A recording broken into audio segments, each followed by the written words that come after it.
Hi, I'm Taylor Blazina, and today we're going to be discussing exercise in pregnancy.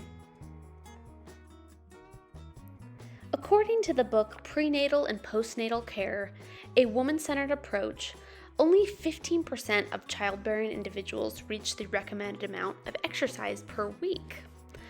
ACOG made a statement in 2015 that says that physical inactivity leads to an increased potential for excessive weight gain, gestational diabetes, preeclampsia, and other disorders such as postpartum mood disorders in pregnancy.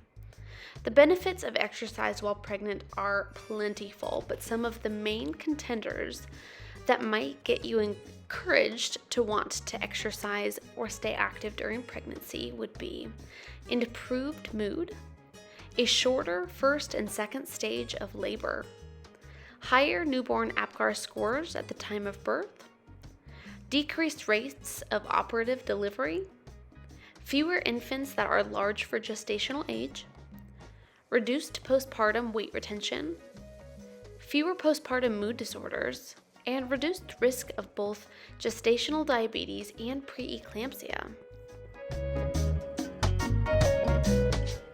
Now that we've talked about the benefits of exercise, let's talk about some specific exercises that you can do while you're pregnant that are going to be physiologically safe to both you and your baby. So there's a few things to keep in mind with exercise.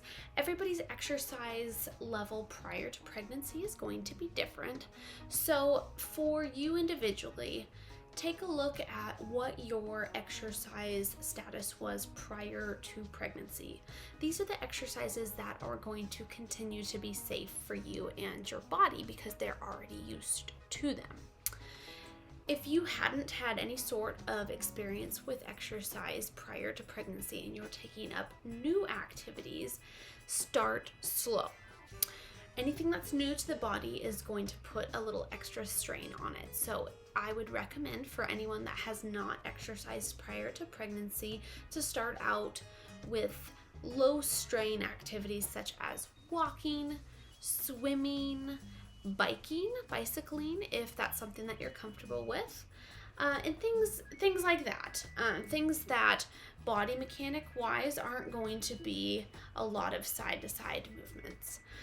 Say that you are exercise was your forte prior to pregnancy.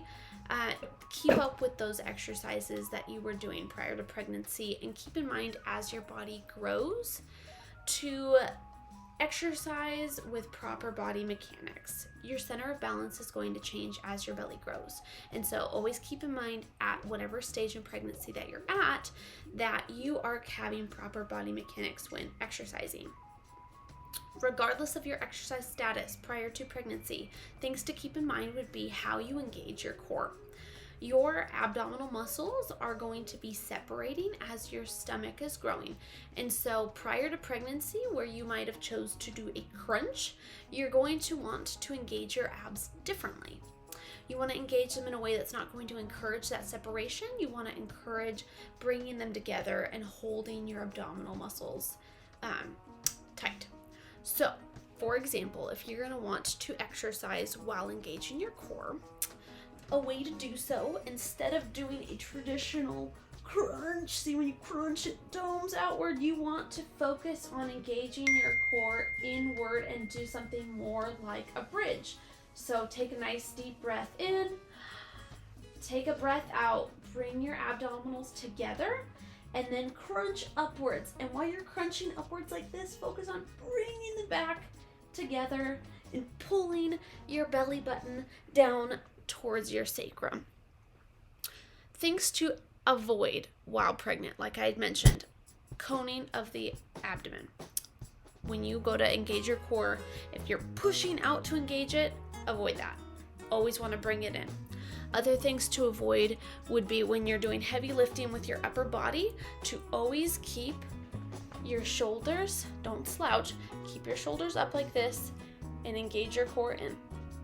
This is going to put less stress on your back. You don't want to hurt your back while you're pregnant. You've got a lot more weight in the front while you're growing a baby, so keep that in mind.